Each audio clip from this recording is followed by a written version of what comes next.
নতুন ধরনের চিকেন রান্না করে দেখাবো। তো প্রথমে যে নিয়েছি চিকেন, ভাজা করে নিয়েছি আলু, টমেটো, কাঁচা লঙ্কা, রসুন, আদা পেস্ট করে নিয়েছি।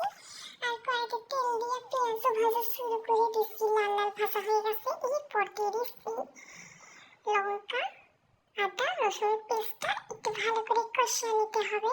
আর কড়া থেকে কেউ নাচড়ে দেবে না, কড়াই দিয়ে দিয়ে এমনিতেই খাওয়া হয়েছে। তো মশলাটা ভালো করে কষা হয়ে গেলে দিয়ে দিচ্ছি লঙ্কার গুঁড়ো, হলুদ গুঁড়ো আর জিরা গুঁড়োটা দেওয়ার পরে ভালো করে মশলাটা কষিয়ে নিতে হবে। দেখো তেল ছাড়া দিচ্ছে। তো এবার আমি 1 2 3 4 5 6 করে চিকেনটা দিয়ে দিচ্ছি। ঠিক আছে, চিকেনটা একটু ভালো করে নাড়াচাড়া করে কষা নিতে হবে।